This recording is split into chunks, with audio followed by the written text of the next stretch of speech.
What do you think are the problems of the community? At present, poverty. Lack of opportunity on job that offers good compensation to support for a good living.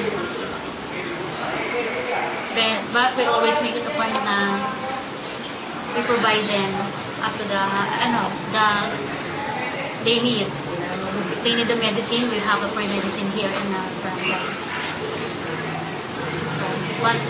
Number 2. What are the causes of this problem? Causes of this problem, but poverty, lack of education.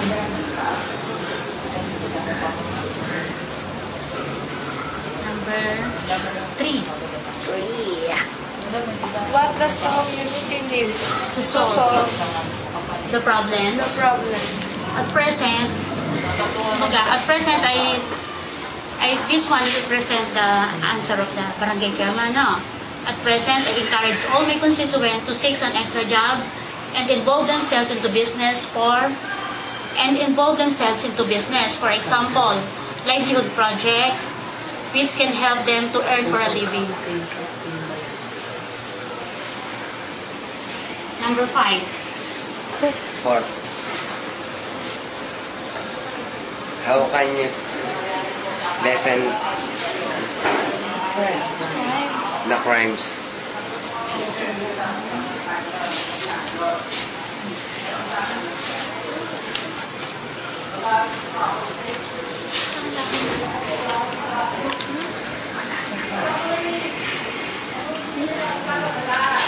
How can I lessen the crime? As far as I know, we always serving on my constituents on every phase of mabuhay and every purok of our barangays. There is an outpost with tanods who always make sure the safety of my constituents. Toby. Okay. Can you say that you're a best barangay captain? Hindi kasi yung question involved sa barangay captain. Kaya yung answer, kumbaga parang yung barangay captain yung nire-represent ko yung barangay captain. Do you think your fellow citizens obey your rules? Yes. Hindi ko maiwan. What is the best project you promote in your community? Marami pa si Tata Belo. Number 6. What is the best project is done in your community? Providing them free health center, free medicine, and free doctor. 7. What are the safeties of your community? Safeties ng community. Skip muna natin yung safeties ng community. Ito yung, do you think your fellow citizens obey your rules? Answer na yan. Yes. Next one. Do you think you can give all the needs of your fellow citizen? No. I can say that I provide them everything, but I always do my best to serve them.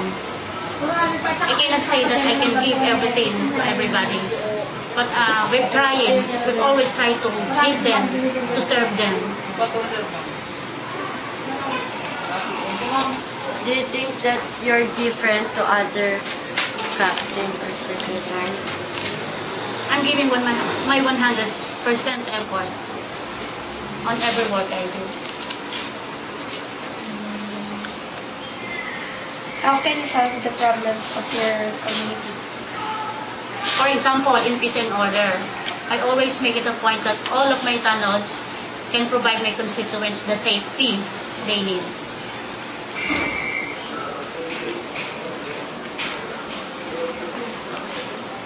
Number 13. Do you think your community is a safe place for everybody? Yes. How can you say so? Paano niyo po nagsasabi na safe siya? Kasi wala naman dito na yung mga crime na talagang meron din, hindi ko masasabing 100% free crime ang mamatid. Pero hindi naman siya yung gano'n na Kasi meron kami talagang mga tanod na nag-roving, lalo na sa gabi, para ma-prevent natin yung crime na maaaring mangyari. What projects you can suggest to protect your environment? Okay. We have a Clean and Green project, tree planting activities, Oplan Linis within the vicinity of Barangay. Number 15. Do you think your barangay is different from other barangay? Yes. There's a lot of changes in our barangay at present. Like we have a health center, the public CR. We have pre-medicine here, pre-doctor, 2 health center.